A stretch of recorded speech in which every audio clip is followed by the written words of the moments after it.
I were born to be a river, if a river is all I be, I tell the giver. Is there anything better than firing up the old blacksmith forge on a cold, frosty day? I love it. I don't like blacksmithing very much, or running the forge when it's hot. I always like it when it's, especially my favorite time is when it just starts snowing. That's always, I have the door in the shop open, and oh, it's just a wonderful experience. Okay, so we got a fun project today. We're gonna make a fire poker, a good one, not like this one here. So this is the one that I made in the class, which it's fine. I used it for, I hated it. I don't like this. This design is very traditional, but I don't think it's very functional. I built one years ago that works much better than this, and we're gonna build that. Plus it's just too heavy and it's not balanced properly. And yeah, I know. Fire, it's important, you know. It's something that's in my hand every day, multiple times a day, and I want it to be something that when I pick it up and when I look at it, when I handle it, that I like it. You know, that's important with any tool, that it is aesthetically nice. And all right, so let's fire up the forge. This is going to be fun. Okay, so we'll be using, this is the Whitlock's forge. If you're joining us as of late, this is a forge that is made by the Whitlock's family in Oregon.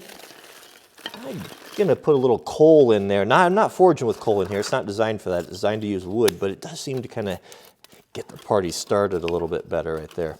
But the reason why I like the wood forge, yeah, it's not the hottest, it's not the most efficient, it's not the easiest one to use, but it is, for me, the most practical because it runs off of wood, and I have wood. I don't have coal. I can't go out and dig up coal in my yard because I don't have any, but I do have wood. And you know, when I'm making decisions on things, you know, if I have an option to go with things that I can, you know, use my own material, my own resources, you know, let's say times got tough or who knows what happens and I needed to do something with steel, you know, I always have the wood, right? I have the forge and the hand crank, no power. It's, you know, it makes me sleep well at night. It makes me sleep well at night. So we'll get this going, and then I'll show you what we're going to use for stock. So my kindling pieces are too big, not wanting to start. When you run into a problem like that, even the paper, I'm using the paper, it's damp out here, it doesn't work. Make a feather stick. Take your axe, take your knife, make these little cuts in it. If you break it, that's okay. What that does is it gives you surface area. Well, you want surface area for the flames to start on there. That's not a very good one. This one here is a little bit better. I'd started. Chop that up there. Makes a nice Christmas tree decoration too. But that right there, that'll go. That'll go. This reminds me of a funny story. I used to be a structural firefighter in Colorado, up in the Rockies. Our station was at 10,000 feet, I think, 11,000 feet, way up there. And we had a city councilman. We were there, you know, fire department's always trying to get more money, you know, there's never enough money. And they were trying to pass a levy or something. And we went to he wanted all of the firefighters to show up at the chief did, at the city council meeting and support, you know, I don't know, bring pressure to bear on the political powers. And I remember the city council member that stood up and said, we don't need to be giving the fire department any more money because fire won't burn at this altitude. What can you say to that? You know, that's our best and brightest. Best and brightest. There we go. That'll go now. Ah, that's going better now.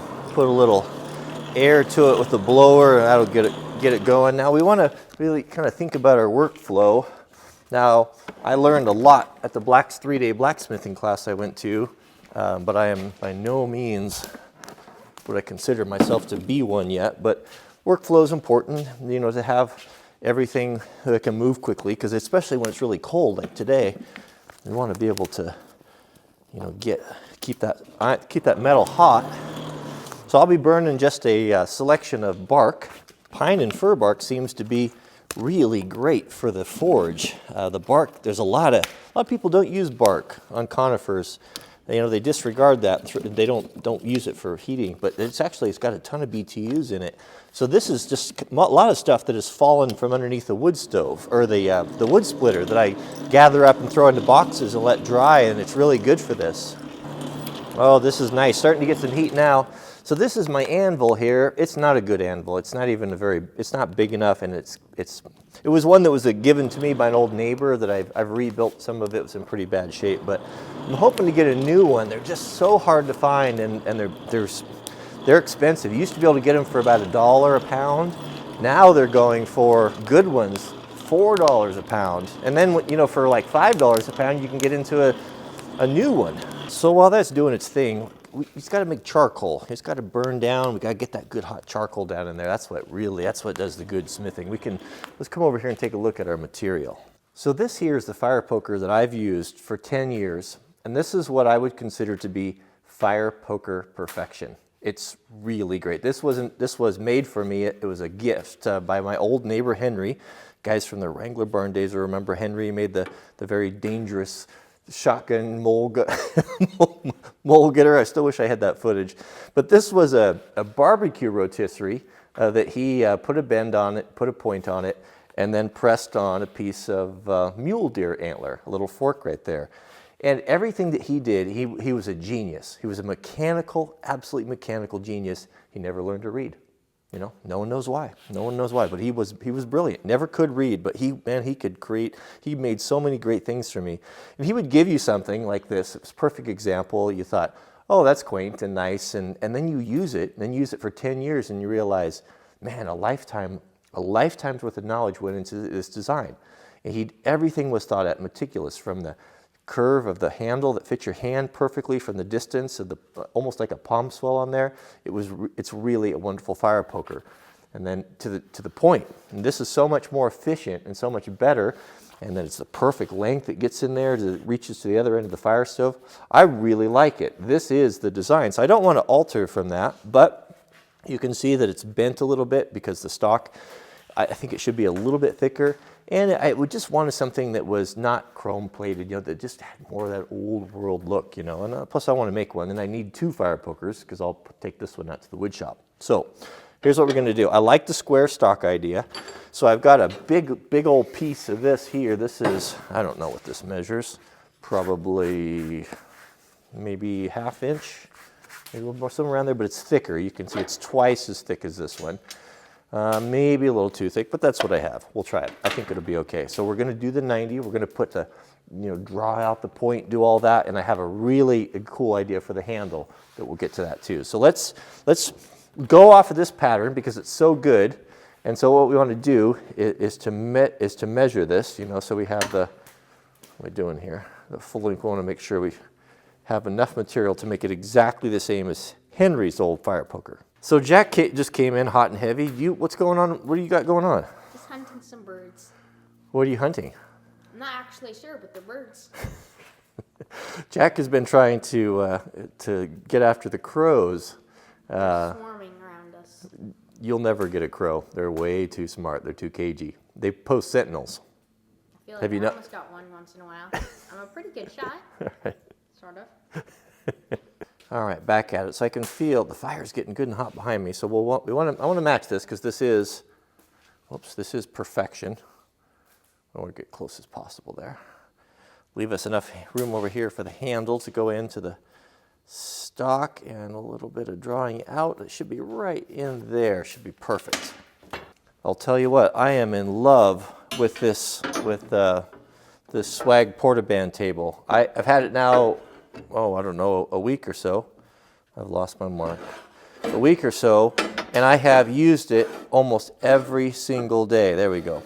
The foot pedal, just so good.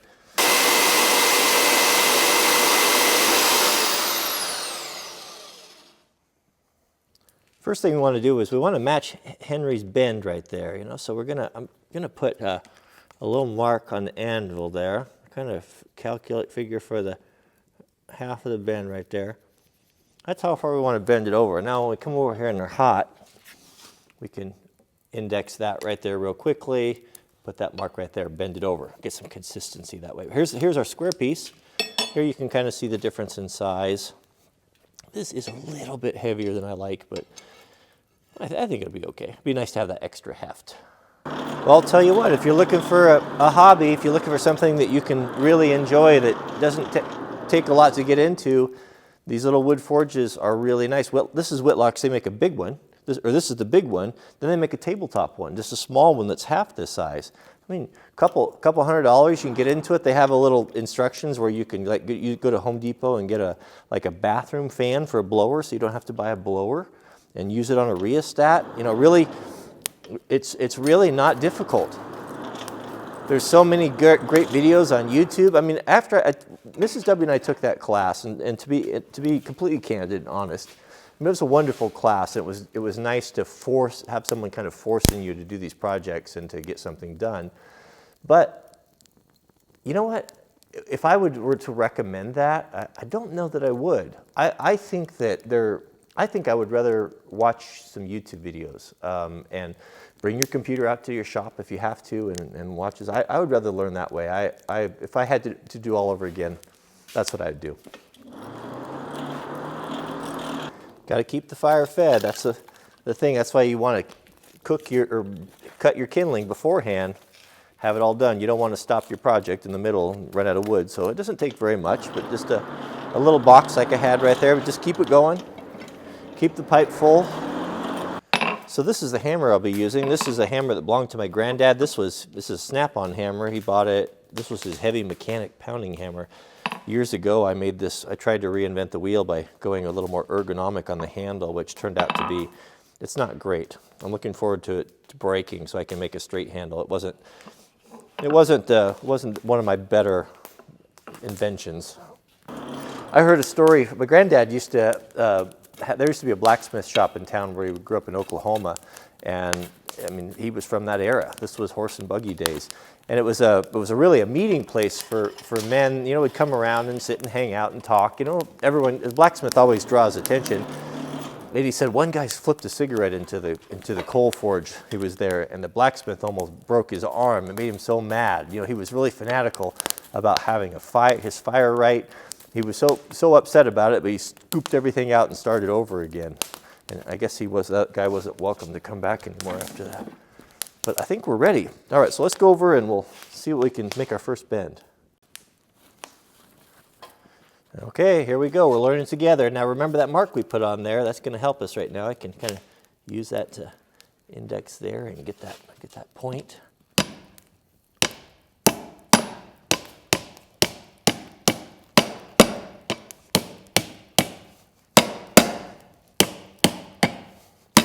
Well, this anvil is not great after using those nice ones.